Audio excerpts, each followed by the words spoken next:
You're listening to the Patriot Nation podcast.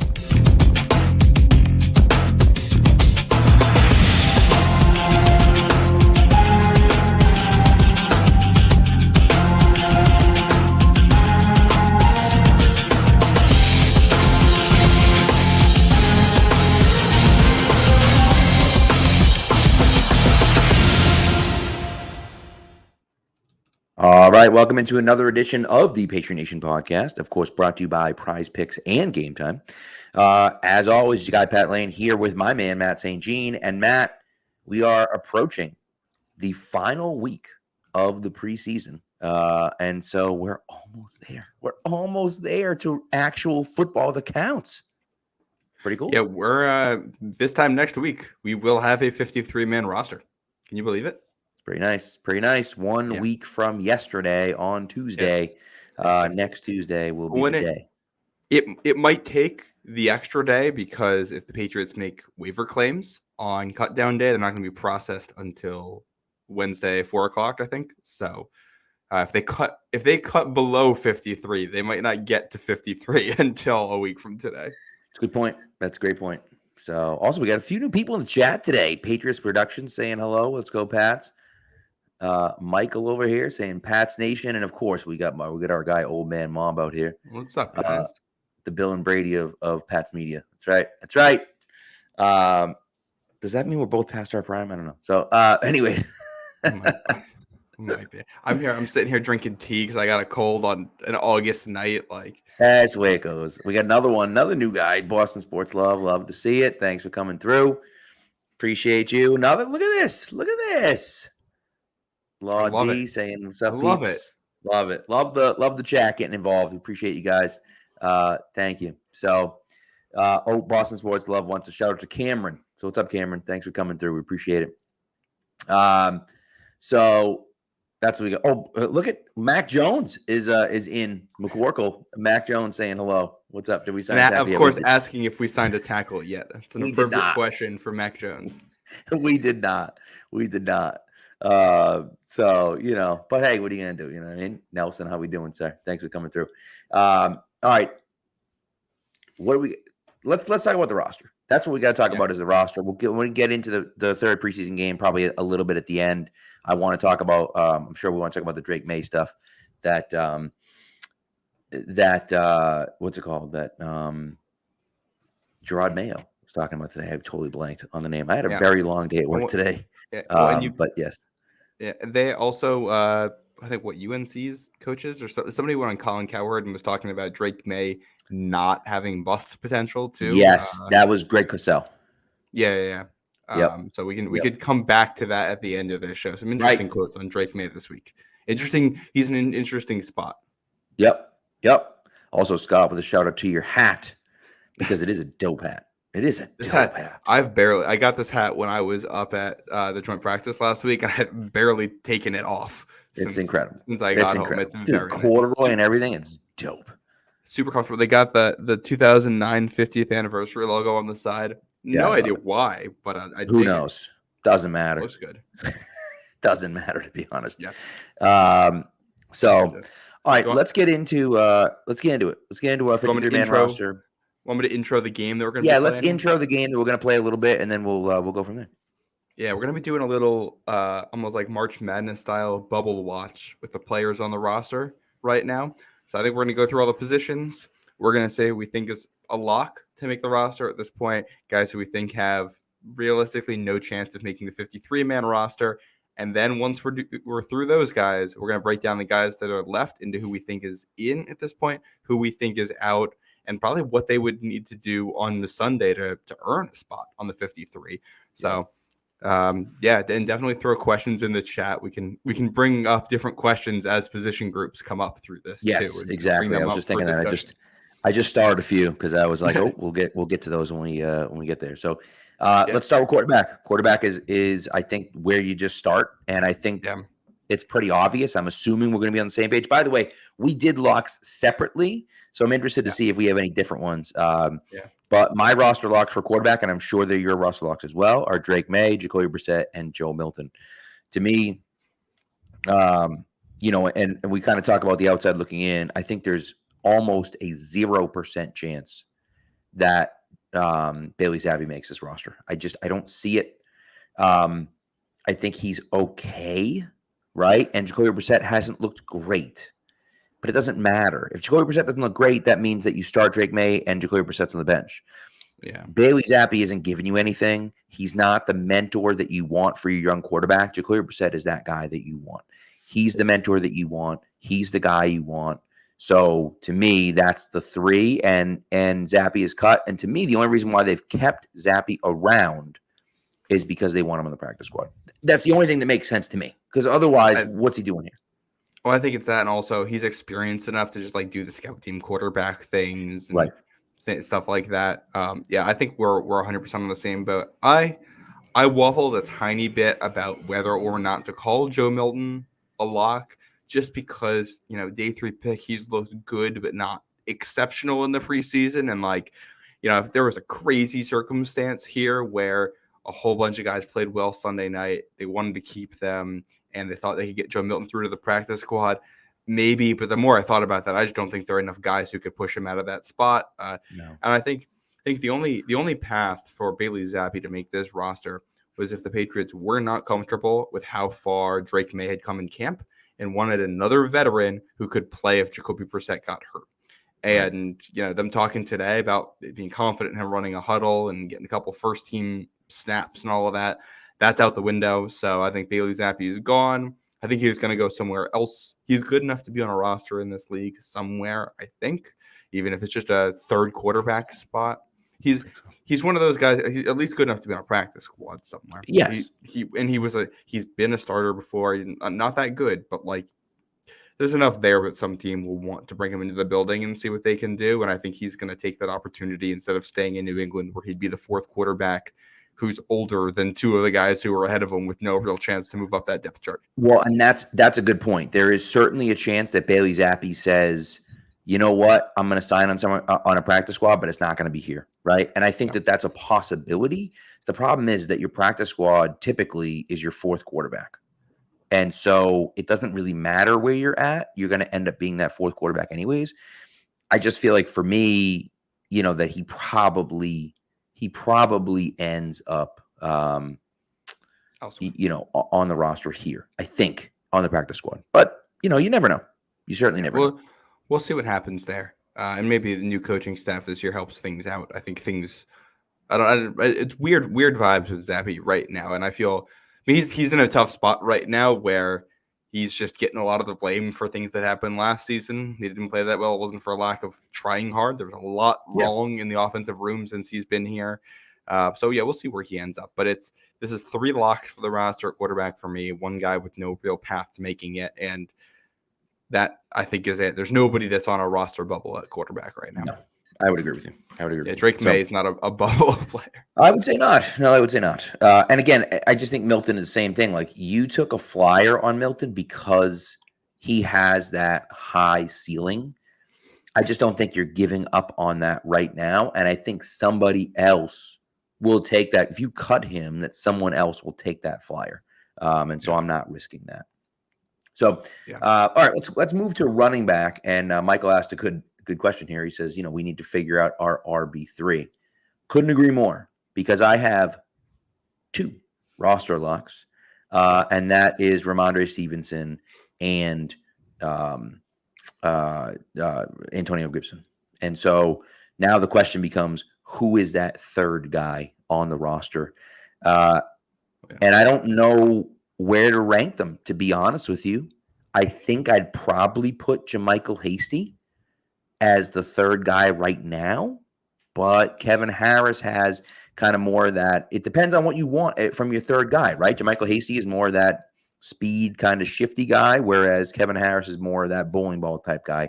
And so I'm just not sure who's going to end up as the third. Ben says he thinks Harris is going to be the third.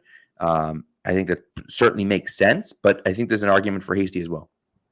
Yeah, I've got the same 2 locks as you. I've also got at the bottom end Deshaun Fenwick off. He was already cut, re-signed, didn't even play in the last preseason game. I think there's something there. He might end up. They liked him enough to bring him back, so he might end up on the practice squad. But I think he doesn't have a chance. I think this is a 3-man battle right now for 1 or 2 spots. I think Kevin Harris and JaMychal Hasty are in. I think Kevin Harris is basically going to be your, power goal line backup behind Ramondre, and JaMychal Hasty is going to be your Antonio Gibson backup. And then you got Terrell Jennings, who has shown some stuff. He looks good in the first preseason game. I think he's probably – I think Kevin Harris is probably ahead of JaMychal Hasty on the actual depth chart. But I think that Terrell Jennings is challenging Kevin Harris right now just because of the role that they play. Both of those guys are power backs. So that's something I'm watching Sunday night is, if Terrell Jennings goes out there and has a fantastic game, Kevin Harris is not locked into a roster spot. He can take that. And I think Harris and Hasty both have to play well to come out of that game feeling good on cutdown day. Right. Yeah, I kind of feel the same way about that. And so we'll see how it goes, but far from a roster lock for any of those guys. But I agree. Those 3 guys are all on the bubble. Yeah. And who knows? So, yeah. So I will say, Hasty for me was the guy who was off the roster until the game last week, and that's when he was on the wrong side of the bubble. He got that big reception on the screen pass, and I got him to the right side of the bubble, and he made a play on special teams on a kickoff in the joint practice. Yeah. And that was notable because for guys who are around the edges of the roster, that is huge for being able to contribute there. And the Patriots use their running backs on kickoffs. Like they will use them there. They put them on the outside. Kevin Harris, I think, had made a mistake there at one point. It was Kawon Baker who made a mistake. Kevin Harris actually made a good play when he was on the kickoff coverage team in the first game. So I think those 2 guys they've played ahead of Jennings on the depth chart there as kickoff coverage guys as well. Yep, matters. It absolutely matters. So all right, to wide receiver. Oh, this should be a fun one. Wide receiver. Here's what I have for locks at wide receiver. Oh boy, I don't even know if these are all going to be considered locks, but let's roll with it. Tyquan Thornton. Yup. Roster lock. Jalen Polk. Roster lock, obviously. Pop Douglas. Baker. Javon Baker. And then that's really it for me. I know Reagor and Osborne are there. I think that both of those guys, if I was switching this to lock, to probably will be on the roster. If I had to give my best guess, it would be Reagor and Osborne. But I'm not confident in saying that either of those guys are 100% locks because the guys behind them, have looked good at times, right? We've seen Kayshon Boutte make plays at times. We've seen David Wallace make plays. And as you mentioned, special teams, if that's a big part of this, David Wallace has made special teams. And so has made good plays on special teams. So, I think that there's a chance that one of these guys beats out one of those 2. But again, I think right now they're the 2 guys that are in that 5 and 6 spot, assuming you keep 6 wide receivers.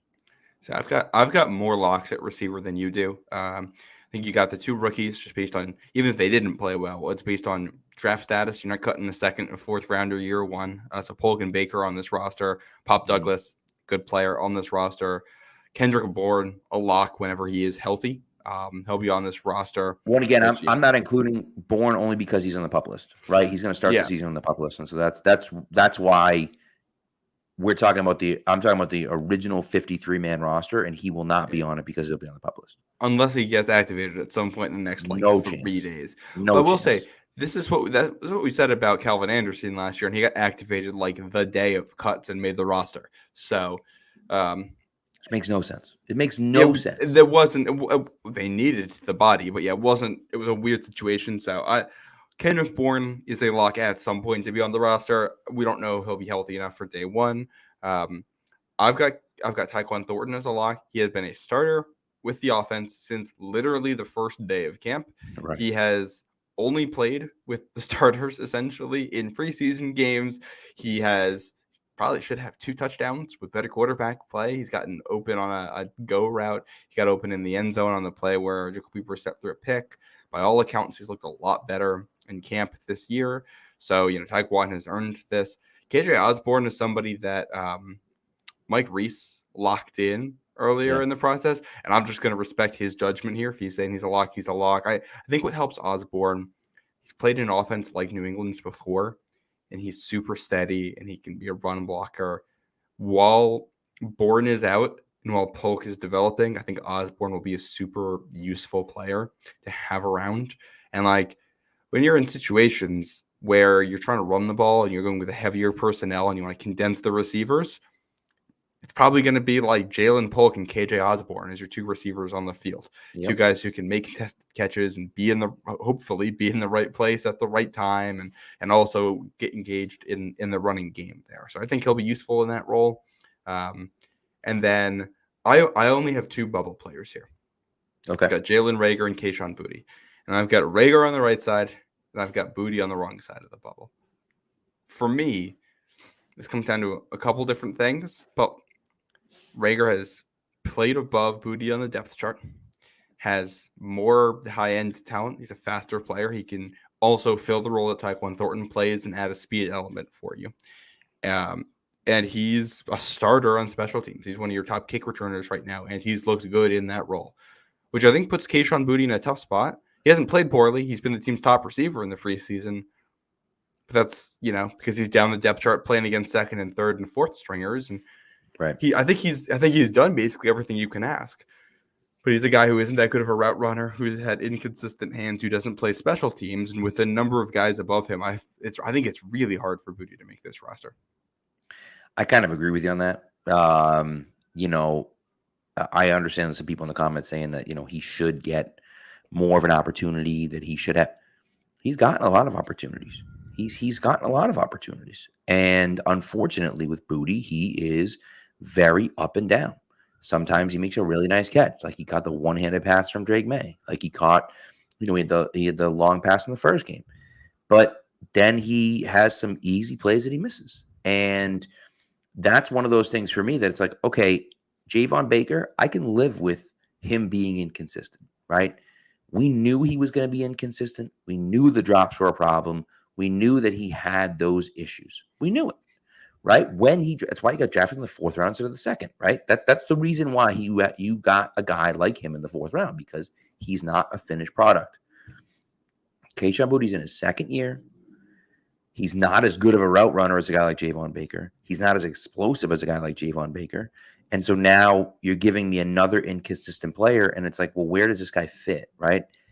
I still don't know if Jalen Reagor is the answer. I don't know if, but again, if you're now giving me some value and use on special teams as well, then that's the way I look at it. As I say, okay, well, if that's the case, and it's a tiebreaker between those two, and I'm trying to decide between Boutte and Reagor, that's what makes me choose Reagor instead of Boutte. And that's where we go. And unfortunately, it is what it is. And so, by the way, Old Man Mob with a great idea right here. If Boutte gets cut, he's going to the Commanders. I don't know why he would, but sure. If the Pats aren't going to keep him, see if the Commanders would do a 1-for-1 Boutte for Jahan Dotson. Jahan Dotson's a guy that, supposedly the Commanders are talking about maybe won't make the roster. He was a first-round draft pick like 2 years ago. And so, I don't know if he's actually not going to make the roster, but if that's the case, and you could do a 1-for-1 switch for Boutte for Dotson, I'd be okay with kicking the tires on Jahan Dotson. I don't know if he can actually play or not, but what the heck, you know what I mean? Jahan Dotson has over 1,000 yards receiving in 2 years in the league here too, which is an instant upgrade. If the Commanders do that, you take that and run with it. The issue for Boutte, he was on this team last year and essentially didn't play. Tyquan Thornton played over him last year and he was healthy. Jalen Reagor played over him last year. They drafted two guys who are going to be over him. They signed KJ Osborne, who's going to be over him. Boutte's in a really tough spot to make this roster right now, and they're not. They might keep him week one if Kendrick Bourne is not going to be ready, and they want to keep 7 receivers and have some depth there. But I think when Bourne comes back, he's probably the first guy on the chopping block, and The other issue for Boutte here is because he doesn't do anything on special teams. He might be on the roster. He's not going to be active on game days. Right. Which is tough. And he's just, Boutte hasn't been the same athlete since his freshman year when he got hurt Yeah, he hasn't True. He wasn't crazy productive at LSU after that. He wasn't productive for New England last year with only 2 catches and one of the worst, maybe the worst wide receiver rooms in the NFL. Yeah. Right. He is the wide receiver 7 on the depth chart right now, playing with third and fourth stringers. He's done everything he can with the opportunities he has, but I just don't see the path here. Right. By the way, as Old Man Mob and multiple people have pointed out, Jaden Daniels and Booty both went to LSU and are friendly, so that makes sense why he would want to go to Washington. Whether they would want or not is a different story, but it makes sense. Yeah, I've seen the name Matt Landers thrown around in the chat too. Somebody the Patriots claimed off waivers. Yes. Yep. From the Chicago. He's a very athletic, or he tested at least very athletically as a wide receiver. Big guy who can run fast. So at 6'4" with under sub 4.4 speed. 4.37 or something like that. Yeah. Yeah. The issue just hasn't translated to the field for him yet. So I think Landers is a guy. I think he's interesting because you're still looking for your practice squad guys. So if he comes out and has a good game on Sunday, the Patriots need a big body, fast receiver to be on the practice squad who can be in your scout team and help you, scout opponents. You got DK Metcalf coming into town week 2. It'd be nice to have a big, fast receiver on the practice squad who can run those routes and simulate a little bit of that for you for the defense. Right. So I don't think he has a shot at the roster, but if he has a good performance Sunday, then that'll be awesome for his odds of sticking around in the building. Yeah. And again, I know that people want, Michael and Old Man Mob are talking about Landers beating Thornton out. This is just not going to happen. It's just not going to happen. Tyquan Thornton is not only going to be on the roster, he's going to be starting. He's going to be starting. He's one of your best 3 wide receivers. Like it or not, that's the truth. And so it's just, you know what I mean? Your starting wide receivers, again, assuming Bourne isn't healthy, it's going to be Demario Douglas in the slot, Tyquan Thornton at the X, and either Polk or Osborne as your Z, your flanker. Right. That's what it's going to be week 1. Yep. That's the way it goes. So, all right, tight end. So I have 3. I don't know if I should have 3, but I do. And that's Hunter Henry, Austin Hooper, and Jaheim Bell. I think Jaheim Bell makes this roster. I just think he gives them enough. You've seen stuff from him in practice that he's a good enough piece that you can keep him around. You have 0 depth at tight end, like 0, like less than 0 depth at tight end. So much so that people are talking about signing CJ Uzama after he was cut by the Philadelphia Eagles. They have just no one. They have no bodies there. Henry and Hooper are both banged up. But to me, and Mitchell Wilcox, and so, and I don't think Wilcox really has a shot to make the roster either. I just think he's too inconsistent, and he's not a great blocking tight end either. And so, I just think Bell and by the way, Wilcox has had more snaps in the preseason. Bell missed a good chunk of time in the middle of training camp, and so I think that kind of put him behind the 8 ball. As he's gotten healthier, you've seen his snaps increase significantly, I think. And so I wouldn't, it wouldn't surprise me. I just think Wilcox doesn't do anything for you on the field. And so you keep a guy like Bell who has a little bit of athletic upside. I think that makes a lot of sense. So I only have 2 locks here, and that's Henry and Hooper. And I think you have a very close battle between Wilcox and Bell right now, because when you have, you've got Hunter Henry out right now. Austin Hooper came back to practice today, but he was a guy who was banged up. Those guys are missing any time. Is Jaheim Bell ready week 1 to be a contributor for you? He is drafted as a developmental tight end. Right. He's an athlete who is still figuring out what his role is going to be in this offense. He was taken as late as he was for a reason. Those guys are not roster locks when they're drafted that late. So that is where Mitchell Wilcox can carve out a role as a guy who is a decent blocker and decent on special teams, who can execute the offense at a bare minimum level and give you some competency there. Obviously he hasn't really shined here in the preseason. But I think he's more polished as a route runner than Jaheim Bell is at this point, and more polished as a blocker. It's just a more polished professional player at this point. If Hunter Henry's out week 1 and they feel like they need a tight end 2 who can execute the basics, Wilcox might make it. Now, I say all this, he's also banged up right now.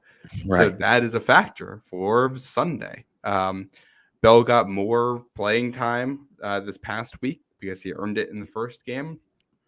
I didn't think he necessarily looked exceptional in those. He had some really rough reps trying to block, and he hasn't had great reps on special teams either. So I think this is a position where how you play on Sunday is going to mean a lot, because Bell is somebody they can put on the practice squad if they want to. I also wouldn't be shocked to see 4 tight ends on the initial 53-man roster. Like if they know Hunter Henry might miss week 1, might keep a Mitchell Wilcox if he's healthy over a Kayshon Boutte, let's say, if we're talking about the very last roster spot on the team, because Wilcox is going to be your backup tight end week 1. He's going to play 10 snaps on offense and 10 snaps on special teams. You have a specific role for him in mind that Boutte's not going to be a factor in that game. I think it's tough. It also wouldn't be super shocking to me if they ended up with 2 tight ends on the 53-man roster and they said, we're going to put Bell on the practice squad. Wilcox isn't doing enough for us. We're going to claim someone. So that's where I just don't think either of those guys are locks quite yet. I get it. I totally get it. And you're probably right that he shouldn't be a lock. I actually have maybe next to his name because I was like, should I make him a lock? But nevertheless. So, okay, let's move on to offensive line. Yeah. And by the way, old man Marbit asked, if they could claim anyone off the waiver wire at tight end. I'm not sure who's going to get cut at tight end. Yeah. But we'll see. We'll see. And Jaheim Bell, by the way, I think has no problem getting onto the practice squad. He was drafted in the 7th round for a reason, and he hasn't shown anything in practice. By the way, just so everyone's on the same page here, Jaheim Bell was drafted when he was drafted because nobody knows what position he plays, right? They just don't know what spot he plays. So, it's the same issues now are showing up. The exact same issues that you had going into the draft, you're still having. Can he play tight end? Can he block from the tight end position? Can he run actual routes from the tight end spot? The answer to all 3 of those questions is no. And so I like Jaheim Bell as a developmental prospect. I still think if you get him in space with the ball in his hands, that he can be a weapon for you. But the rest of the league looks at him as a player that's not a true tight end. We don't have a roster spot for him. We just don't know what he's going to do. And so he could be a gadget guy, but are you claiming that guy and putting him on your active roster? He hasn't played, right? And maybe he balls out on Sunday and, and the Patriots have to keep him. Otherwise, he'll end up on someone's roster. But if we look at if it stays the same, and I love Jaheim. I mean, shoot, I have him basically as a roster lock because I think that he has a much higher ceiling than Mitchell Wilcox has.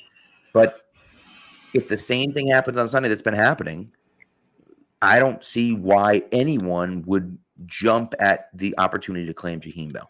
Well, he's a game plan player, and a random team is not going to pick up somebody that they didn't like that much in the draft to put on their active roster. That's probably not going to happen here. I love him as a prospect. His best play so far is a 10-yard catch on a flat route that he turned into a first down, which is awesome. It was a great play. It showcased his skills. There's more to being a tight end in the NFL than that. Correct. Now, reportedly, he's gotten opportunities with the starting offense the last couple of days of camp and looked a lot better in that role. So, if Austin Hooper is your tight end 1 with Hunter Henry out this Sunday and Mitchell Wilcox is out, Jaheim Bell is going to get a real big opportunity. Mm-hmm. He might play 3/4 of the game. If he looked good, if he looked decent in that probably bumps him up to a roster lock in my eyes if Wilcox is out. I would agree. So we'll see. All right. Offensive line. Mother of God. Okay. Michael asked who's still available at offensive tackle in free agency. The answer to that question is nobody. There's Donovan Smith, but I don't think there's Donovan Smith is not coming here. He's just not. He's not coming here. He's holding out for a contender to call him and say, hey, we know you didn't do this, but whatever. Or if not a contender, at least a team that has a chance to make the playoffs. I don't think he's going to come to New England. New England has, at least before today and some of the injuries that came up, has said that they're not going to bring in somebody from the outside, which I'm guessing is because they're teaching a whole new system here and they're trying to develop guys. And they got people that they want playing on the field. Even if they aren't that good right now, they're trying to develop them, and they don't necessarily want somebody to come in and take that job. Right. Exactly. So, all right, I have 8 roster locks at offensive line. Same. I think we have the same 8. I would assume it's the starting offensive line, which has been the same for weeks, which is Vidarian Lowe at left tackle, City So at left guard, David Andrews at center, Mike Onwenu at right guard, and then Chukwueze Okorafor at right tackle. And then the 3 subs there I have are Caden Wallace, Layden Robinson, and Nick Leverett. And not just same thing. Yeah, I've got the same 8, and then if it's not going to happen, but in a world where Cole Strange came back and was healthy, he'd be a roster lock. I don't think he would have a starting. I don't know if he would have a starting job right now, but he'd be on the roster at least as a backup. Yeah. What's interesting about the offensive line is that Layden Robinson has actually been pushing City So for playing time at left guard, which I think is interesting. I think Layden Robinson, if you're talking about just their best 5 offensive linemen in preseason, I don't think there's any doubt that Layden Robinson has been one of their best 5 offensive linemen. Now, is there a role for him? I don't know, because I think City So arguably is one of their 5 best offensive linemen too. And so do you take City So off the field to put Layden Robinson on? Like, do you get that much better with Layden Robinson as opposed to City So? I don't know. Now, Vidarian Lowe went out with an injury today, and Caden Wallace filled in at left tackle. If that keeps Lowe out for the game on Sunday and Caden Wallace gets a good extended look at left tackle, that might mean that Caden Wallace is the starting left tackle, depending on how he plays. And so we'll see. Well, we're in a tough spot right now. I know when we came out of free agency, we thought that there was a lot better depth at tackle this year. Mm-hmm. And since that's happened, Onwenu kicked back inside. Calvin Anderson has seen his play not improve, and now I think he's banged up right now. Yep. He's out. You've got now Vidarian Lowe banged up. We don't know what his status is going to be going forward. Then another depth guy we were talking about, was hypothetically somebody who they could develop into something, was Tyrone Wheatley Jr. Mm-hmm. And he's on injured reserve. So right now, you only have 2 tackles who are playing, and that's Chukwueze Okorafor and Caden Wallace, which is a scary. Is Deach still on the team? Well, I mean, you have guys behind them, but right, yeah. But I mean, we're talking about guys who you think you can put on a field in an NFL game and field a competent unit. With Deach is a guy who's a backup. Like, right. I don't think he's probably not making this roster unless these injuries really continue into the regular season. But it's just a tough spot to be in at the tackle position. Big opportunity here for Caden Wallace to develop. I don't think City So has taken the step forward that we were all expecting from him. He looks better in pass protection this year, but he looks worse as a run blocker. You got the reports about Michael Onwenu possibly putting on weight over the offseason. A lot of weight. Yeah. And I gotta say, like, I do not feel good about him at tackle right now, the way he looks out there. He had some rough reps at guard against the Eagles, and reportedly he did in the joint practice as well. That's a little concerning because this line is supposed to be built around a really good interior. Andrews is older. He's not the player he once was. So is being pushed for his job right now. And Onwenu looks worse than he did last year. Who just got a massive contract. Yeah. What's funny is that the tackles may be the guys who are actually beating out expectations right now. And they haven't been great either, but like Vidarian Lowe looks like a better player than he did last year. And Chukwueze Okorafor is passable. And Caden Wallace has shown he's put some good reps on tape on both sides of the line. Mm-hmm. Almost feel more comfortable about those 3 than I do the 3 starters on the interior right now. Or at least not overall, but relative to our expectations coming into the season. Right. And the real question for me is, what's going to happen, right? When I start to look at it and I say, okay, who's going to play where, right? And someone asked, Nelson asked, would you put Wallace and Robinson on the left side for week 1? I can't imagine putting 2 rookies on the left side of the offensive line. I can't imagine that. Now I'm hoping Onwenu bounces back because he's been a very good player. And so I'm hoping that he's just, he came into camp out of shape and he's getting back into shape. And I hope that that's just the case. But that's going to be the question for me, is what's going to happen with all of those guys. And you start to look around the roster and you say, there's nobody else. You start to look around the league and you say, there's nobody else, right? DJ Humphries is available. Like, is he going to come in and play well? No, he's not. Yeah, like, it that's doesn't excite me. That's not an improvement, I don't think. Right. Um, And so, I think Lowe has improved. I still don't love him. I still don't love the idea of him at left tackle. In my opinion, the best outcome is Vidarian Lowe is banged up a little bit. And so he doesn't play Sunday. And Caden Wallace gets in there and plays really well at left tackle. And you sit there and say, you know what? Let's put Caden Wallace at left tackle. Let's leave Jukes at right tackle. And we have our offensive line. And, if City So starts to not play well, we can put in Layden Robinson if we need to. But, we kind of go from there. And so I think that's the best case scenario. But again, Lowe has looked okay. The problem with Vidarian Lowe is when he looks bad, he looks really bad. Yeah, his bad reps are awful, but it's funny because I think Vidarian Lowe and Jukes Okorafor have played at about the same level here in preseason games. Okorafor is a lot more consistent. Vidarian Lowe has bigger wins and bigger losses. So it just kind of depends on what you want out there. Also, we're talking about, depth and roster bubble. There's not a whole lot on the roster. Like Calvin Anderson's on the roster bubble, but he needs to play and play well to prove he can be a depth tackle for this. He would have to come out and have an exceptional game Sunday. I don't know if he's even going to play. Yeah. Michael Jordan, in theory, if he came out and had a fantastic game, maybe he pushes for a roster spot.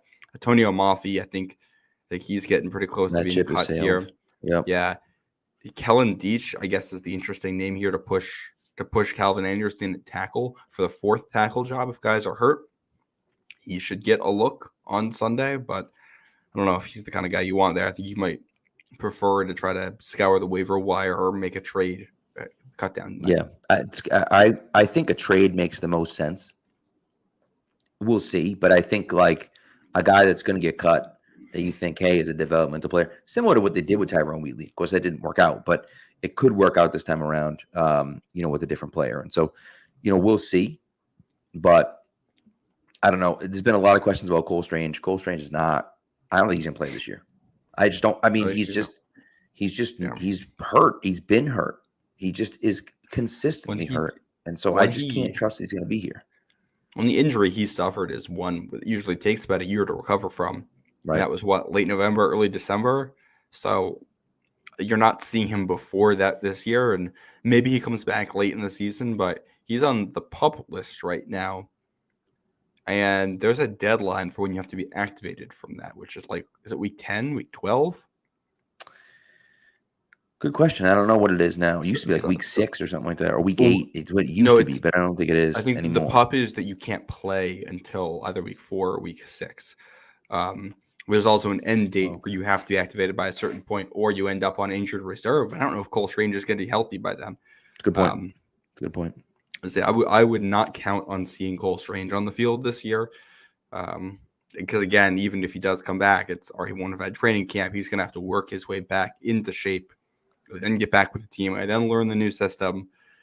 You're going to throw a guy like that out there in week 16 for the final 3 games of the season and see what happens. Maybe if the line's that bad, you want to take that chance, but I don't know. Yeah, I agree. By the way, Burley says that Cole Strange is another brilliant Belichick decision. We're not going to talk about it, but I will say, going to patspulpit.com today, my article got released about the last 5 years of the Belichick era and why the Patriots are now rebuilding instead of competing. So take a look at that if you haven't already taken a look at that. All right, let's take a break and we'll get to the defense. Prize Picks is America's #1 daily fantasy sports app with over 5 million active members. Prize Picks is the easiest and most exciting way to play daily fantasy sports. Unlike other apps, on Prize Picks, it's just you against the numbers. All you do is pick more or less on 2 to 6 player stat projections and watch the winnings roll in. Get in on the daily action with your friends and become part of the Prize Picks community today. You can now win up to 100 times your money on Prize Picks with as little as 4 correct picks. That means you can turn $10 into $1,000. Now, 1 Caleb Williams passing yard gets you 1 win on Prize Picks every week in September. That's right. Only 1 yard gets you an automatic win every football weekend in September. 4 weeks of free wins. Don't miss this deal on Prize Picks because it's gone when September ends. Now, for me, I'm kind of going for that full year projections there. So I'm going Patrick Mahomes for more than 4,300 passing yards and for Aaron Rodgers for less than 3,750 passing yards because it's the Jets. You know they're going to screw up somehow. So download the PrizePicks app today and use the code CLNS for a first deposit match up to $100. That's code CLNS on PrizePicks for a first deposit match up to $100. PrizePicks, run your game. All right. So let's head over to the defense. So let's start with the defensive line. To me, there's only 3 locks on the roster, on the active roster, at least on the defensive line. That's Keon White, Godshaw, and Dietrich Wise. I'm going to assume that Christian Barmore is going to be done for the year. I'm just going to assume that. I don't know.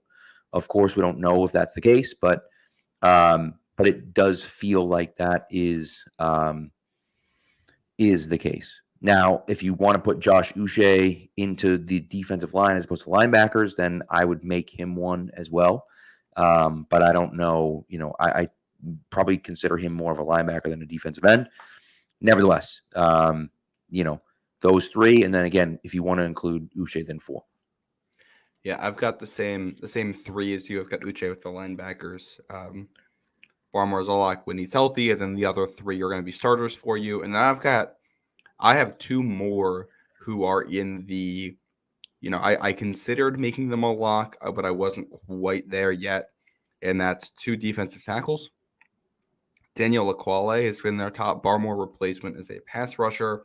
Mm-hmm. He's also been stout as a run defender. He's played pretty well in the preseason. He's played pretty well for the team over the past couple years. He is almost a lock to make this roster. As long as he doesn't have an awful performance on Sunday, I think he's in. And then Jeremiah Farms, who's really come a long way and I think turned into an all-around solid player. We've seen him flash as a pass rusher. We've seen him flash as a run defender. I think he'll be Godshaw's backup week 1. And possibly a starter next to Godshaw. We'll see what they do with that line. But, those guys to me are the next up and very close to being locks. Yeah, I think that makes the most sense, that those guys are the next 2 closest. Now, again, that doesn't necessarily mean that they're going to make the roster, but I think if you said to me the Patriots are keeping 5 defensive linemen, right? Well, we have our 2, right? We have our 3. Those, in my opinion, are the next 2. So I think that makes the most sense, with Farms and Uquale. So, yeah. And then I think there might be 1 or 2 more jobs here up for grabs. Yeah. I think Tristan Hill, Armon Watts, and Sam Roberts are the next 3. Like Hill has been on this team since last October. He was on the practice squad, former 2nd-round pick. He's had good moments as a pass rusher. I saw that he was, I think, around the NFL, one of the top 5 pass rushers in his ability to get off the ball through the preseason so far, at least for defensive tackles. So, Great get off, good pass rusher. Could be depth there with no Barmore. Sam Roberts been with the team since 2021, almost in that Lawrence Guy run-stuffing big defensive end role. Mm-hmm. I think he's got a little bit of work to do. And they signed Armon Watts, who's a good player for Pittsburgh last year. He hasn't been able to replicate it in the preseason, but, I think there's at least 1 roster spot that can be earned here. So I think those 3, if somebody has a really good game on Sunday, that's something to watch. Yep. I think it's a really good point. I like Roberts a lot. Roberts, of course, won essentially the Heisman for D2 players, which is the same award that Kyle Duggar won as well. So, Old Man Mob asked about poor man Matthew Judon, Chris McCarroll, who, interestingly enough, went to Grand Valley State just like Matthew Judon. My assumption with McCarroll, and maybe he's more of a linebacker than a D end, my assumption with McCarroll is that he's a practice squad guy. I would be surprised if he made the roster, but he's a guy that's an intriguing prospect that you bring in because you figure at the very least we can stash him on the practice squad and see what happens, see if he can then compete for a roster spot next year. And maybe he can't, but what the heck, you never know. Yeah, I think I look at the 3 guys that were added recently, Landers, and then I have them as linebackers, but Kobe Jones and McCarroll there. Yeah. Those to me are guys who are looking to make a good first impression on Sunday and turn that into a spot on the practice squad. I think guys added this late are gonna have a very hard time cracking the initial 53 without a crazy impressive performance and maybe some injuries or something. Yeah, I would agree. You know what's also funny? ESPN, right? On ESPN's depth chart, they have Kobe Jones and Christian McCarroll, right? And Matt Landers, but they don't have Kellen Deach, which is really strange because Kellen Deach has been on the team for quite a while. So it's strange that he's not on the roster. But anyways, I guess it doesn't matter. That's why I'll plug the site here. If you're looking for NFL depth charts, Our Lads. Yeah, that's way better. I agree. Yeah, that's anybody who's looking for that, trying to look at opponents too and see who's there. They have the most up-to-date depth charts out there. Yeah, I would agree. So, all right, linebackers. Let's see. I have 1, 2, 3, 4, 5, 6 linebackers on my roster, and that is going to be Anthony Jennings, Jawan Bentley, Jelani Tavai, Josh Uche, O'Shane Zaminis, I believe. Zimenez, right? You corrected me on that last time. Appreciate you. And Raekwon McMillan. I think Raekwon McMillan's done enough to be on this roster. I think he does everything. He's a decent linebacker, and he's on all of the special teams, making plays on special team as well. And so he's a guy that I think is basically a lock. And then, for me, that next guy for me that I've seen at least is Christian Ellis. Joe Giles-Harris has had some moments, but Christian Ellis to me is kind of that next guy. He's actually played okay at linebacker when he's been out there. And again, just like McMillan has played a ton of special teams as well. Yeah, I've got the same as 6 locks as you. Raekwon McMillan. It's crazy. He has been with New England since 2021. It's crazy. He's only played one season because towards ACL the first year, and then had an Achilles injury in camp last year. He's looked very good, I think, in the preseason. He's been physical. So shout out to him there. Same 6 locks at linebacker. I think Sion Takitaki is a lock when he comes back too. It's a free agent signing. I think he'll find a spot on the roster. Yeah. I think Ellis and Joe Giles-Harris is a really compelling roster battle. I've got Ellis as well right now, but I think it can go either way depending on what happens on Sunday. I think if 44 out there, Giles-Harris makes some plays, he can take that roster spot. And I think there's going to be, at least one roster spot available until Takitaki comes back. It wouldn't entirely shock me to see both of those guys make the roster. We talked earlier about Jaheim Bell being on the roster. This is where you start to look around the depth of all the positions and all right, they might like Mitchell Wilcox and Jaheim Bell, but say we're going to keep Bell because we think Giles-Harris and Ellis can do what Wilcox does on special teams and take that role, and we're gonna build out the linebacker depth there. So we'll see which direction they go with it, but those two linebackers have played well together the whole preseason, and I think whichever one doesn't make the roster, I hope ends up on the practice squad because the team has some nice depth there. I would agree. And TD, by the way, says that Uche is a bubble for him. He hasn't been great in camp, but he's the only real, actual pass rusher they have from the edge. So he just has to make the roster. He's the only guy they have that does that particular skill. He hasn't done a great job of it so far in the preseason and in camp, but I still have hope that he can actually do a little bit of it. And so we'll see, but I think he has to make the roster just because that's why he's here. Yeah. And he has put enough on tape before in the past. His 2022 alone is good enough, even if you didn't love what he did in camp. They gave him a contract this year. They wanted him back. He knows the system. He's not a complete player out there. There was weaknesses in his game, but the things that he does well, he does very well. I would agree. I will say Nelson does ask in the chat, what's going on with Takitaki? We don't have an answer as to what is going on. I don't believe, but did they say he was week to week, or is that Mapu? They said Mappa was week to week. I'm not sure. I haven't heard anything about Takitaki at all. Yeah, so I'm not really sure what's going on. Yeah, it's a very weird situation. And he was kind of brought in as the the Mac Wilson replacement. Yeah, and McMillan's kind of taking that spot, right? So, yeah, I have Taki as a lock when healthy, but maybe he isn't. Maybe that's premature. Maybe he is somebody that they would be willing to cut if somebody take that spot. All right, so on to cornerback. Oh boy. So here's the deal with corner. I have 3 roster locks at corner. Same. Look at us. Wait, to be clear, Pat and I did this independently. We have not talked about this at all. So we haven't discussed it. We're discussing it for the first time right now. Jonathan Jones, Marcus Jones, Christian Gonzalez. That's it. That's all I got. Here's what I would tell you, and there's been a few questions about Gonzalez in the chat. TD asked what's going on with Gonzalez.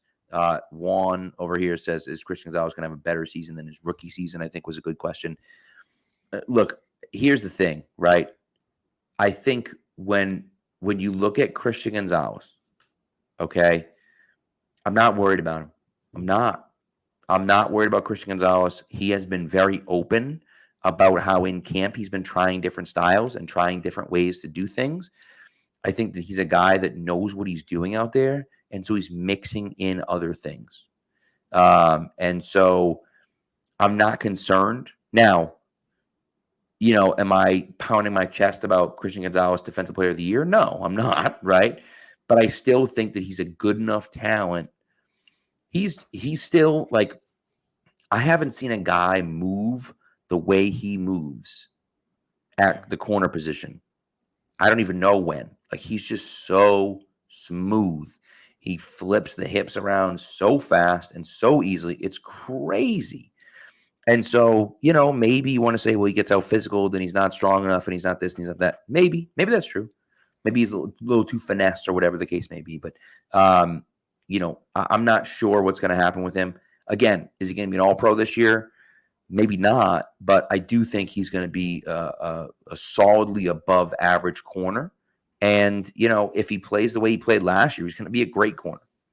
Yeah, I think we're going to see rookie mistakes early in the year because he's still young. I think he has all the skill. I think he's still figuring out, exactly how to read things out. I do think, the biggest weakness in his game from a technique perspective coming out of Oregon was as a zone coverage corner. It's just an area where he's just not as quick to react to things. Right.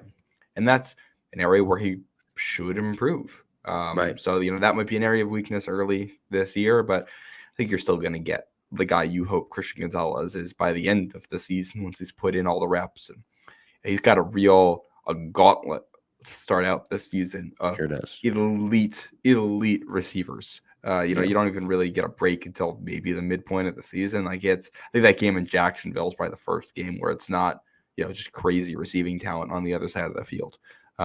So I'm not going to get worried if he starts the season slow. He's young. They're going against good players. Right. Next to him, and Jonathan Jones, he's been banged up, but he's a veteran. You're getting from him. He's going to be like a B-level corner out there. He's going to play well. He's going to execute his assignment. He's not an elite guy, but he knows what to do out there. And when they go into varied defenses and disguise stuff and the complex things, he can do all of that for you. You can put him anywhere on the field. And then Marcus Jones in the starting role this year, he's been banged up as well, but I think you hope if he's healthy, he's a starter for you, hopefully a quality starter, a guy they're also asking to be very versatile defensively. I love Marcus, as everyone knows. I mean, again, you can see over my shoulder here, like, I'm a huge Marcus Jones fan. I'm concerned about the health. I'm concerned about him staying healthy. We're talking about 3 years now and 3 injuries. It just keeps happening. And so he's got to show that he can stay healthy for a year. If he can, I think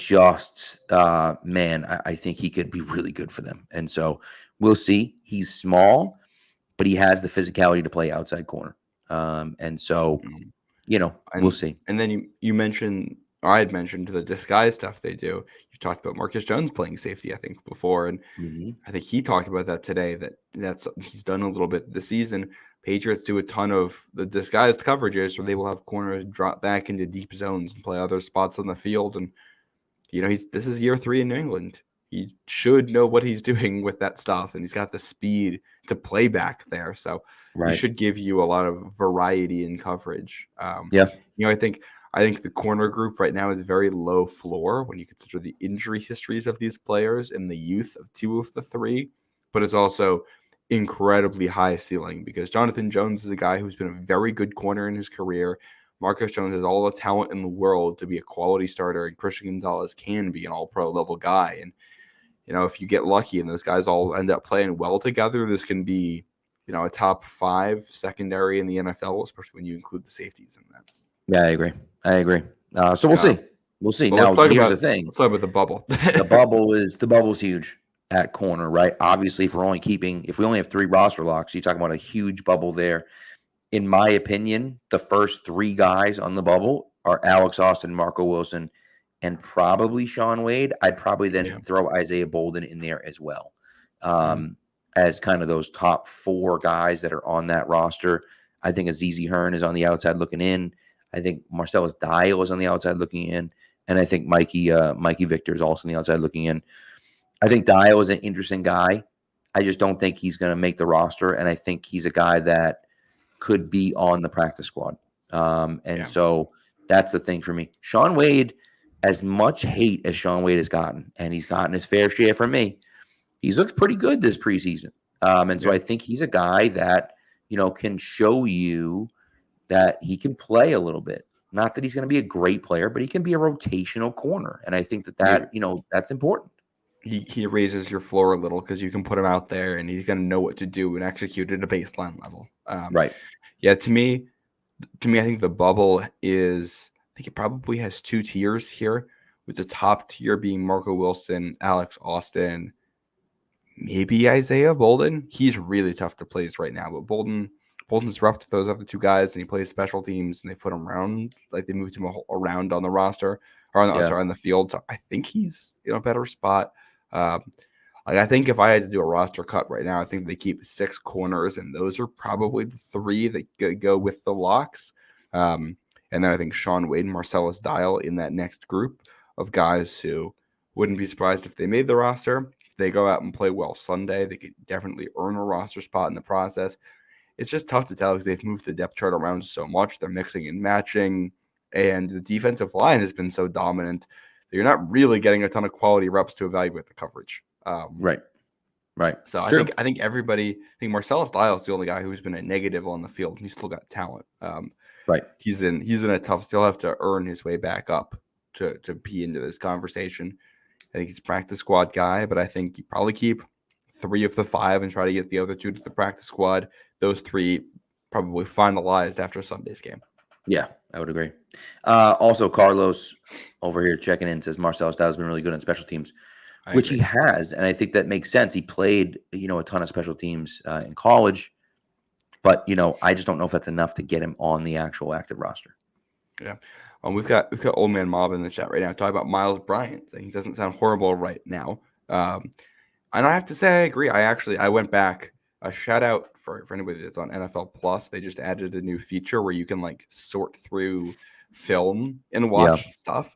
And I was watching just a bunch of the Patriots blitzes from last year to see some of the things they drew up. And one of the things that stood out to me right away was a play in the opener. The Patriots blitzed 7 men on Jalen Hurts, had 4 men back in coverage right at the sticks on 3rd and long, and just waited for him to release the ball quickly and then converge on whoever got the ball. And it was Miles Bryant who read the thing the whole way, came up, made a great tackle. He's a guy too, Marcus Jones banged up I think he's back now, but has been banged up. Guy who has injury issues. Miles Bryant can fill that role. He can tackle. He can play safety. Still question why they moved on. I get it because you have a lot of depth here, but I think Miles Bryant's probably better than what we've seen from Marco Wilson and Alex Austin. So yeah, I would agree. And of course, he's now in Houston. So again, I hated him with a passion until I realized I had to calm myself down and realize that he's not a true starting corner. He's a depth corner, and that's okay. Some guys are like that, right? So he's valuable as your backup slot corner, backup nickel back, backup dime safety. Exactly. Right. A guy that can play every now and again, but you don't want as a starter, and that's okay. Those guys are valuable, especially in a league where a ton of guys get hurt. So and he can, for his size, he could tackle too, which is right. Yeah. So all right. Safety, I got 4 players locked in at safety. That's Kyle Duggar, Jabril Peppers, Jalen Hawkins, and Brandon Schooler. Schooler, I know maybe technically isn't a safety. He has repped with the safeties, and I think, he makes the roster. Yeah, no, I'm right there with you. And I put Marte Mapu in this when healthy. Yeah. We don't know. They said he's week to week.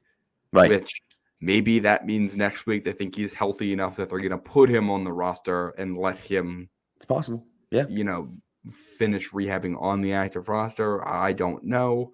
It's a weird situation, but I think his draft status last year kind of guarantees him that roster spot this year for now. He played well enough then.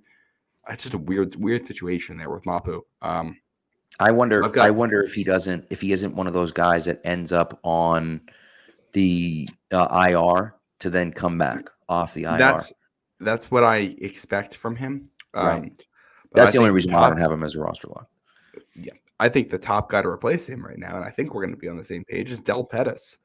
Yep. An drafted free agent who has not missed a tackle at the safety position, who has earned his way up the depth chart. He's been a core special teamer for them. He's played really solid football.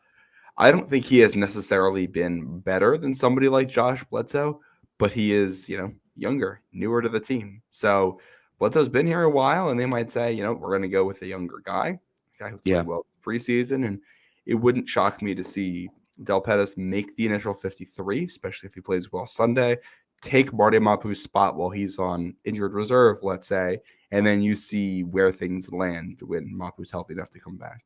Agreed. So we'll see. And you got AJ Thomas down the depth chart too, who I think has played well as a free safety. They've given him looks. He's not going to make this roster, but he is somebody I'm looking at for the practice squad. I think he has shown enough to earn a spot there. Right. So, yeah, we'll see what happens at safety, but I think that kind of makes the most sense for me, at least. Yeah. All right. Special teams, and then we got to take another break. But special teams, competition's over. Chad Ryland lost. Joey Slye won. I've seen enough. I've heard enough. We can stop the fight. It's over. Again, at practice today, they had a competition straight up where they all kicked at the end of practice. And Ryland and Slye hit the first one, and then Ryland proceeded to miss the next 3 while Slye hit the next 3. And that, to me, is the end of that. And so Chad Ryland's out of rope. He's done. So I don't have that as over yet for the roster lock, but I think it's incredibly close. I think it's still close enough that if Slye has a bad day between now and the next game, things might open back up, or if Slye performs very poorly in the preseason game, things could open back up. I could see that. The only problem I have with Ryland is anytime there's any pressure on him, anytime it's a pressure situation, right? When they were at practice, right, and they were around the guys and they're yelling and they're doing it, he you could see that he was visibly shaken by that. He was. And so that's unfortunately kind of who he is at this point. It's been an issue for him, except for that one kick in Denver, which is really funny.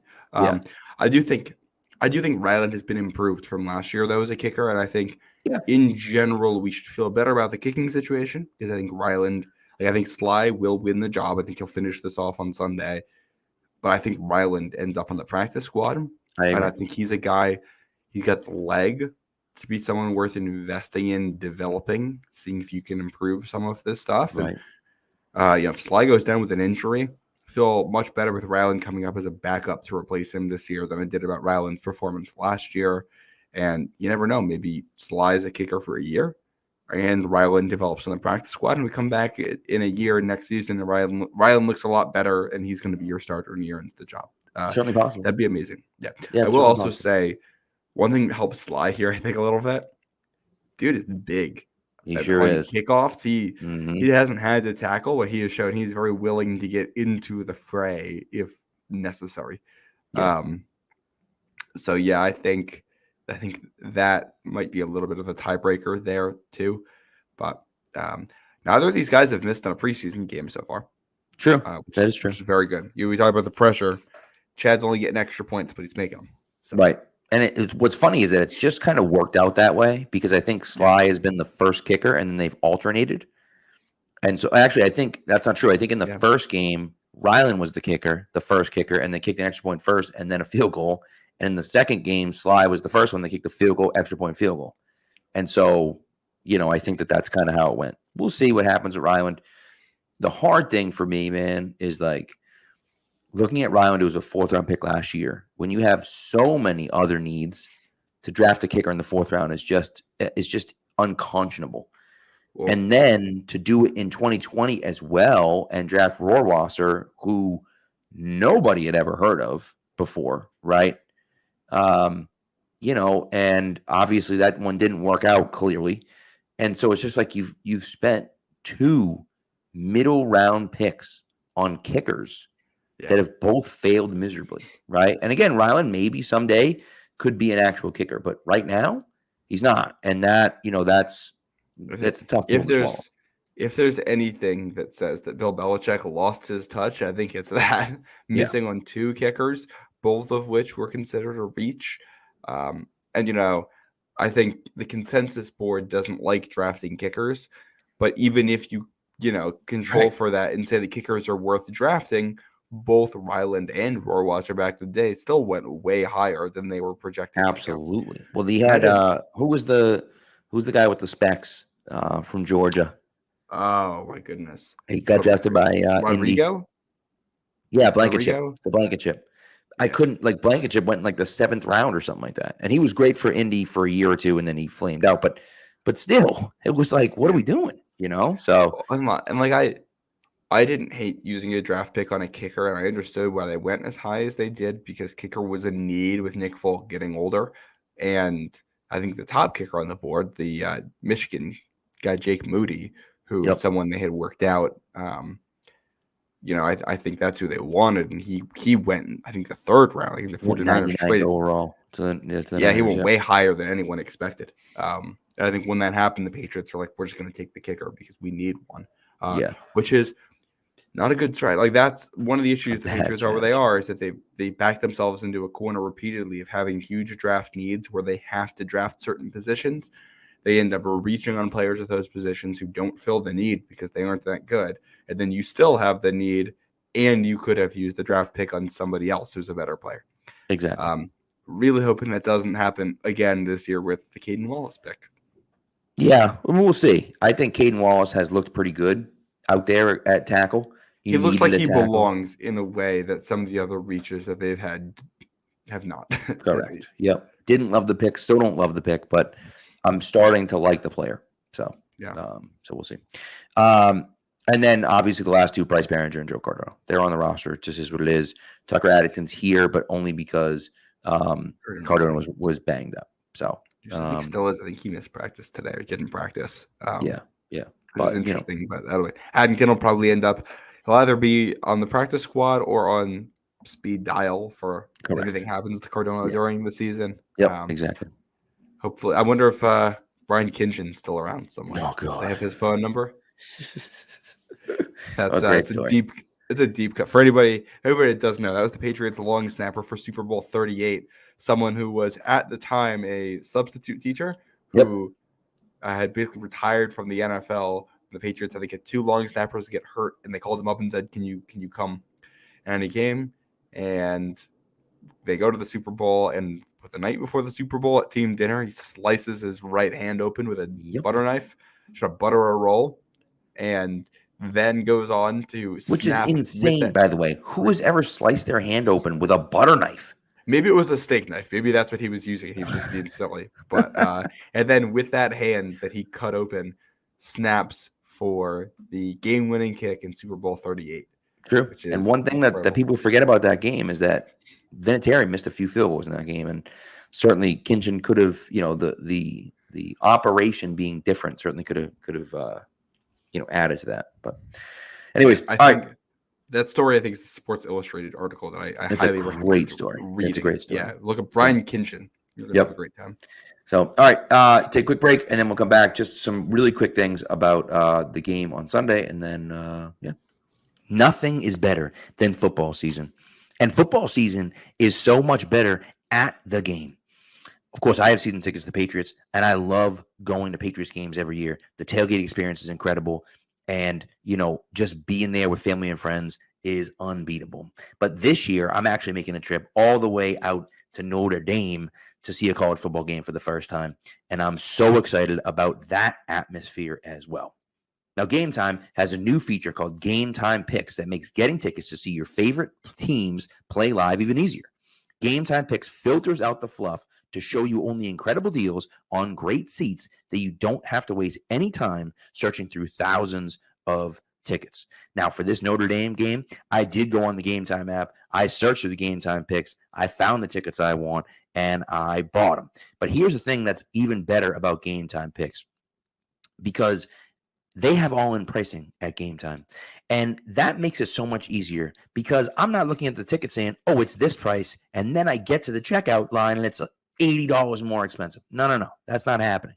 I can actually see how much I'm going to pay before I do anything else, before I actually pay for my tickets. And that makes buying tickets so much easier. Now, you can take the guesswork out of buying concert tickets with Game Time. Download the Game Time app, create an account, use the code CLNS for $20 off your first purchase. Terms apply. Again, create an account and redeem code CLNS for $20 off. Download Game Time today. Last minute tickets, lowest price, guaranteed. All right. So, just quickly about the game on Sunday. I think the biggest thing for me is we absolutely 100% have to see Drake May. We just have to see Drake May. I want to see him with the starters. We will. They said we're going to get all 4 quarterbacks. Yeah. I'm curious to see what the rotation looks like. Right. But we saw it all 4 quarterbacks in the first game too. So, I want to see quarterbacks. I want to see him with the top unit. That's what I want to see. Yeah, I'm very curious what the rotation is going to look like. We've seen Drake May get run with the starters, but barely. He's just handing off, doing scout team stuff or walkthroughs with the starters right now, which I think is part of bringing him along. Yeah, I'd love to see him with the starters. I think it would be fantastic. It would be entertaining.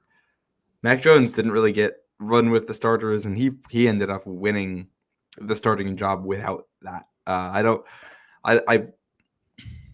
know if Drake May can win the starting job on Sunday, at least for week 1, because I think it would. At least I don't think he can do it on his own. I think it would take poor play from Brissett combined with high quality play from Drake May to actually get that conversation going.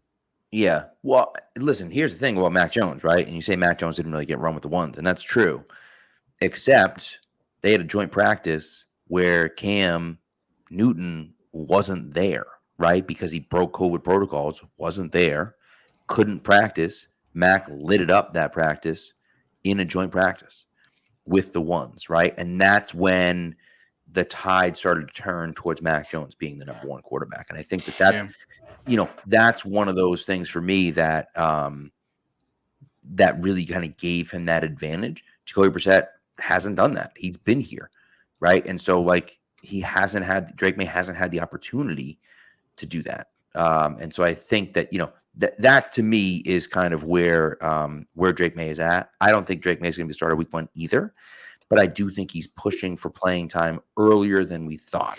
And I think that, that's going to happen sooner rather than later.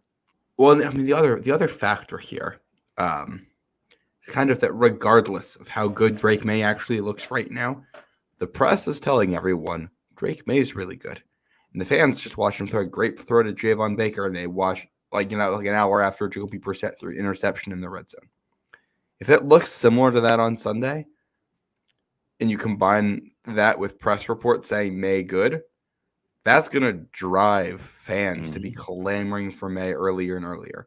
And you can have all the plans you want in the world as a team, but the second that it's week 5 and you're 0-4 or 1-3, and your offense has only scored 30 games in the first 4 weeks or whatever it is, and things are struggling and the fans are clamoring for the rookie, you usually just end up seeing the rookie at that point. Right. That is how this works. Well, look what happened. Look what happened with Mac Jones, right? Mac Jones is in there, comes back against Chicago, looks bad, gets booed off the field, and he was never the same. He was never the same after that moment, right? And I know it happened before then, right? I know that after the bye in his first season, teams I think kind of figured him out. But that was the moment. And I said at that moment, Mac Jones is never going to make it in New England. I actually said it like to my buddy. I was at the game with my buddy, and I looked at him and I said, "That's it. Mac Jones' career is over. Like he's done here." And of course, he lasted another season and a half, but it was a disaster from that moment on. And you can't get in this situation where Jacoby Brissett's out there, he's working hard, he's doing the best he can, and he's getting killed back there, or he's not getting help from his receivers, and they're coming off the field, and he's getting incessantly booed, right? And now you've developed this animosity between the fans and your team, and it's like, we don't really have much of a choice here. We got to put May in, right? And I think that's a problem. And Brissett hasn't looked great. He has not looked great, right? That interception on Austin Hooper, or intended for Austin Hooper in the end zone, was a bad interception. It was a bad interception. Yeah. But, he's a professional quarterback. He knows what he's doing. He's a great locker room guy. And I think that, that's a situation where they want him around. Even if Drake May wins the job, I don't expect him to win the job week 1. Even if Drake May wins the job week 1, you still want Jacoby Brissett here to mentor him as he goes through as a starter. And he'll give you a certain floor in quarterback play and everything. Brissett was bad in the preseason. He's had a rough time at points in camp. I do think he's at least a little bit better than some of what we've seen. He wasn't throwing Hunter Henry out there. It was some of the depth guys there. No Kendrick Bourne there. Some of the guys that you would hope would be out there with him. I think his decision making has been a little bit alarming in the preseason, but it is preseason. So we'll see. I'm just excited to see May play more. Forget the expectations. I think he's enjoyable to watch. The way he plays quarterback is fun. You do feel a little bit of tension every time he's on the field in a positive way, because any play can be a big play. Right. And that is something that we haven't seen in New England for a long time. Cam Newton really didn't feel that way when he was the quarterback. You definitely weren't getting that out of Mac Jones and Bailey Zappi the last couple of years. And even late career Tom Brady, it wasn't his fault that the deep shots weren't connecting. A lot of that was on the receiving core. Right. The last time this offense, felt like they were always within range of connecting on a deep shot, it's going to be like 2017, 2018, or early 2019, maybe, when they had a decent receiving core at the start of the year. So as a fan, it's a lot more fun to watch May out there, and he can run around and create a little bit. I've been impressed with his decision-making in general. He's got room to grow, but, I think the target for Drake May is probably right around week 5, where the team's probably going to come back from 2 straight poor offensive performances on the road against good defenses, and you come home to play Miami with Tom Brady in town. Like, that feels like the right moment for May, but maybe he earns it before then. We saw Josh Allen earned it by the end of the first week. It wasn't the starter for game 1, but he earned the starting job for week 2 within week 1. And maybe things in Cincinnati go poorly and Brissett comes out of the game in the third quarter because you're down by 30 points then, and May leads you to 2 or 3 touchdown drives in the fourth. And all right, well, he's your starter now. You're going to rock with him because you kind of have to. He's played well enough to force your hands at that point. So yeah, a lot of options. I did see Carlos in the chat. People were debating this on Twitter earlier. He asked the question, any thoughts on Gerard Mayo saying May needs to work on the operation huddle earlier in the week? I think that was the end of last week. And then today saying he could 100% run a huddle. I have my opinion here, Pat, but I want to hear yours first. It was interesting to me. I just, some stuff with Mayo kind of has been like, I think Mayo's still kind of feeling his way through this, because that he should have never said that in the first place. And now I feel like he's kind of backpedaling a little bit. That's kind of how I look at it, at least. Now, I might be wrong about that, but that's how I kind of feel. But I don't know. That's the way I look at it. And I just kind of say, like, hey, I don't see that, like, him having. There's no reason for him to say that, right? And now he reverses course in 3 days. It just seems kind of strange. It was like, I think it was like 5 days. Here's the thing. I think that Mayo was asked. I don't remember the exact question that prompted the first quote. So somebody does throw it in the chat, but that felt like him answering a question about what does Drake May need to do to improve. And this is something that they have talked about all camp. The operation needs to get better. But it is, I find it very plausible that at the end of last week, they hadn't seen enough to feel confident in how the operation would look with Drake May out there. And then he improved the last couple days, and now they feel confident in what the operation looks like with Drake May out there. Yeah. Through happening all at once, I don't think is crazy. And it's possible that when he answered the question the first time, May was close to being where they wanted him, but not all the way there. And then he had a couple of really good days in a row, and now they're confident in what he can do. I'm not going to read too much into that at this point. I think it's also possible that Mayo just kind of follows the tenor of the question and the lead of it, and just kind of gives the reporter what they want to hear. And then, yeah. All right, so Carlos followed up. Thank you, Carlos. He says, Mayo was asked if there's anything else Drake May needs to improve after his good performance. Okay, he was asked what he needs to improve, and he gave something that he could be better at. And then days later, after they've had multiple practices and gotten to review tape from the preseason game and everything, was asked, how confident do you feel in this thing? And then said, all right, yeah, now I'm 100% confident in it. I don't think there's anything there. I think that's just, here's something he could improve on. A couple days later, he improved it. Right. I agree. So, we'll see.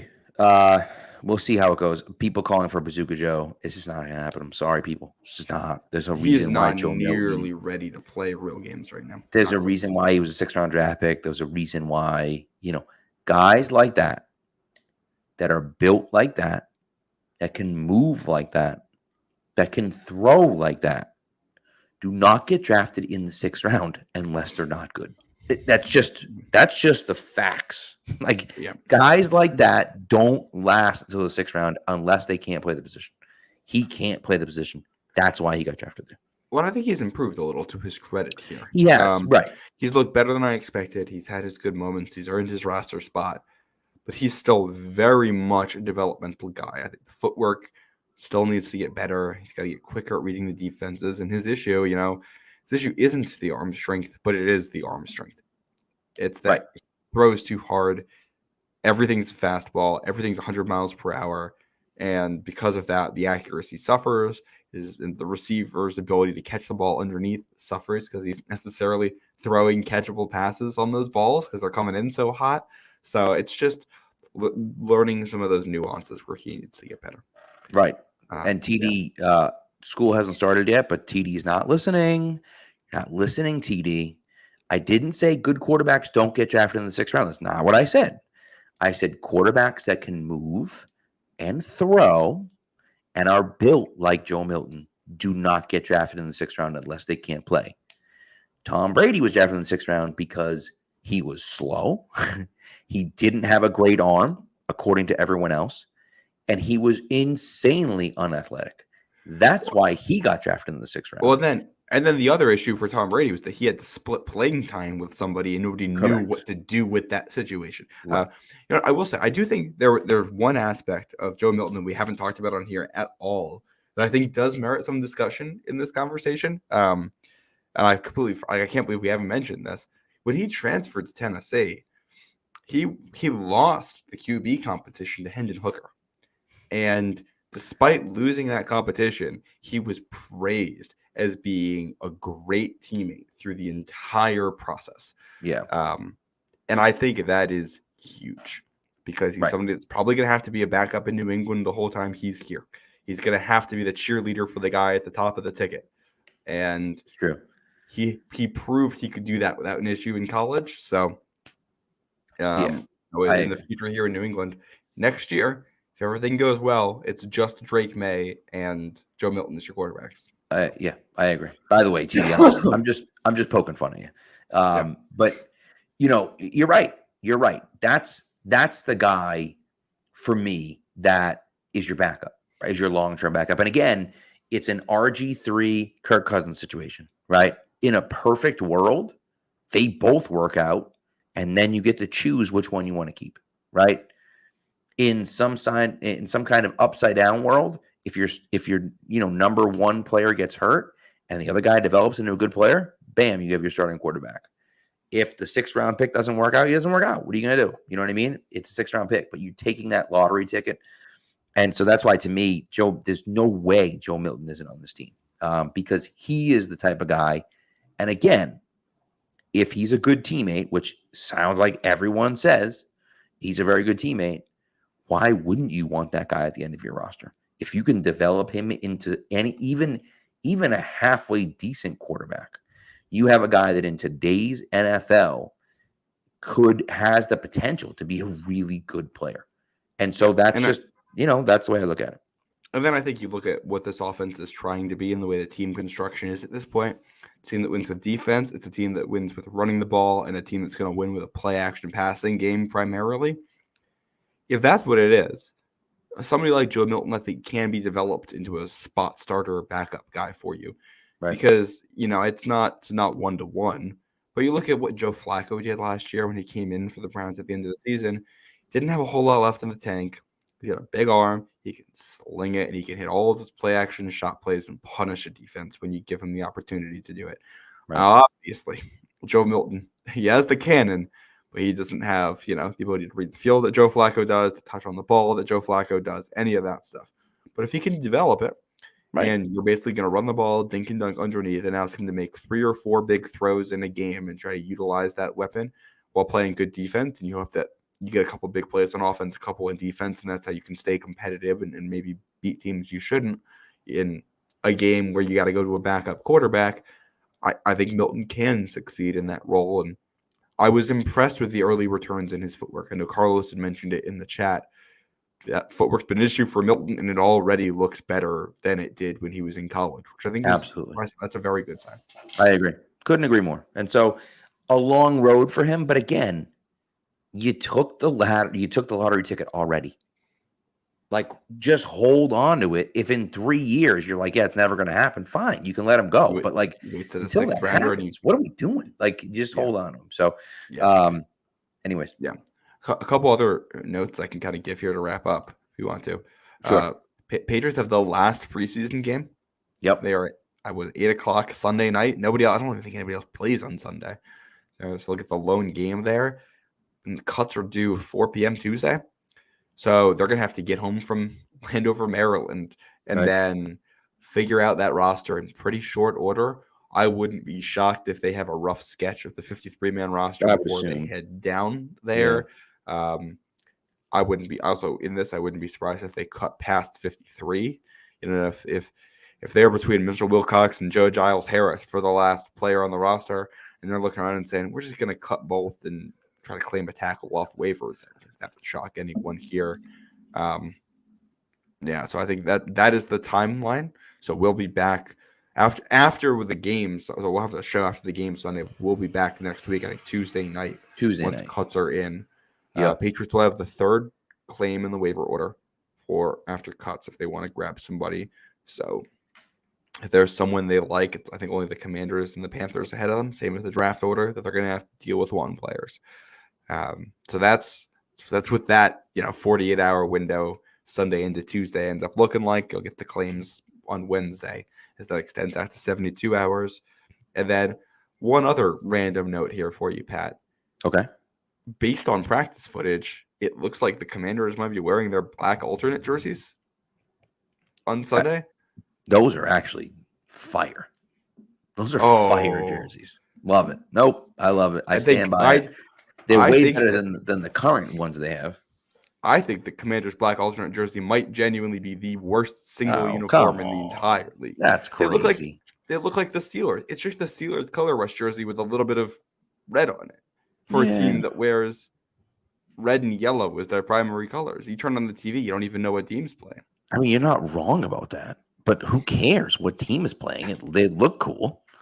Well, I want to know if the Commanders are on my TV so I could change the channel. You'd rather watch the Steelers than the Commanders the last few years? Yes. Steelers stink too.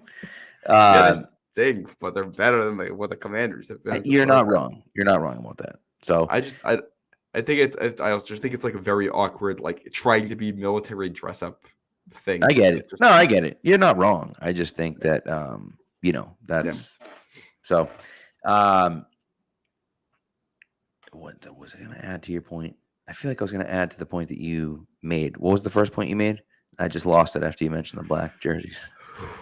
I say things and they immediately leave my head, so I don't know if I'm of any use here. No idea. All right. I was talking about the quick turnaround from being. Oh, right. So what I was going to say about that was that I like this quick turnaround because it allows the Patriots to do like a trial run for a Sunday game. So I like that where they're kind of preparing. You're not playing a Thursday night game, you're playing a Sunday game. And so I think this was done intentionally by the Patriots to ask, like, hey, can we play a Sunday game for the last game? Because then we can kind of do, hey, it's not, this week, Tuesday is a Thursday or Tuesday is a Friday. No. This week, Friday is a Friday. Like, this is what we're going to do to get ready. So I think that's kind of, that's where I'm at with it. So I like that. And so we'll see, and ultimately what's going to happen here, and a lot of some of these roster locks and Commodity over here just kind of says, like, they won't be good until they have elite talent. Like, that's true. Yes, I agree. They don't have a lot of that right now, okay? But I think that there are some promising young guys that can develop into good players. Now what you have to do is hit on those first-round draft picks. You have to see more from Christian Gonzalez. You have to see, Drake May has got to get on the field and play well. You have to have Keon White take a step up. You have to have Tyquan Thornton take a step up this year if that's the case. You have to have, Caden Wallace start to play better. You have to have Jalen Polkser. And now all of a sudden those early draft picks have to become elite talent players, or at least close to elite talent players. And that's how you really compete in this league. And until that happens, they won't. But I think that there's at least a decent foundation for them to start moving in that direction. Yeah. Yep. We'll get more of an idea of where they are with this group Sunday night. Excited to see all these young guys play. That's right. Yeah. And listen, and we'll talk about this, and we're going to continue to talk about this. Don't worry about, GD says get ready for 2-15 to 3-14. Don't worry about the record. The record doesn't matter. The way that the kids play, that's what matters. Yeah. Okay. The way the kids play.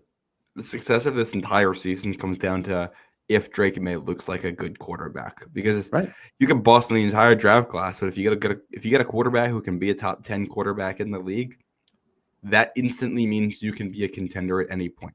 100%. 100%. And that's what it comes down to. If you can see that by the end of this year, and shoot, if you can get performances from guys like, like Jalen Polk and like Caden Wallace and Keon White takes a step forward and when Christian Gonzalez plays well and so on and so forth, those are the things where now you start to say, okay, now next year, if we hit on our first round pick again next year and we add a few guys in free agency, all of a sudden we can be competitive again. Not for a championship just yet, but like, hey, if we get that guy, Drake May's that dude, we're on our way. You know what I mean? And so, and you can build the rest of that roster around him, right? But you have the guy. That's the most important thing. So, so we'll see. I got two quick final notes here. One, we also haven't talked about, this is going to be Drake May versus Jaden Daniels. It's preseason, so it doesn't matter that much. But it will be, the quarterback the Patriots took versus the one that some wanted. And same from the other end, the one that they took and the one that they passed on. So, if one of the quarterbacks looks dramatically better than the other, that is going to be a story coming out of this. Absolutely. Yep. With my only other note, Patriots dropped a nice little mic'd up clip today. Bryce Beringer, the punter, mic'd up for a coughing corner punt against the Eagles. In concussion protocol now. Great content. Yeah, tapped his head like 50 times when he came to the sideline. It was great. That was a lot of fun. So, and the Daniels May thing is going to be interesting. That's going to follow them around forever. And the McCarthy thing eventually, and even Bo Nix now, who's going to be the day one starter in Denver, those will be questioned. Now, I don't think Bo Nix has a serious argument against Drake May. I think even if Bo Nix ends up being a really good quarterback, that no one in their right mind would have taken Bo Nix over Drake May, but that's just my opinion. But that's the way I look at it. And so, we'll see. But it's going to be an interesting storyline to see Daniels versus May. I do know there are people in the building that like Daniels over May and would have taken Daniels if they were at 2. Now, whether that would have made it all the way to the top, whether there was enough guys to pound that table and say Jaden Daniels is the pick, I don't know. But we obviously don't know, right? Because because Chad Rowland hit that field goal in Denver. But that's okay. And you know what? If Chad Rowland missed that chip shot field goal against the Giants, and then hit the long field goal against the Broncos, and those two things, A, kept the Patriots at pick number 3, and B, dropped the Patriots back to pick number 3. And so, they both, maybe Chad Rowland is a New England legend, and we talk about him forever because we ended up with Drake May instead of Jaden Daniels. You never know. So, anyways, right. So we'll be back after the game Sunday. After the game Sunday, I got to figure out exactly when. After the game Sunday, we'll let you guys know that ahead of time. But we'll be back after the game on Sunday, and then Tuesday night after cut down day, I will be back talking about the initial 53-man roster. Thanks for tuning in. We always appreciate it. The chat was blowing up today. A bunch of new people in the chat and a bunch of old people in the chat as well. We appreciate you guys. Thank you for coming through as always, and we will talk to you guys on Sunday night after the final preseason game of this season.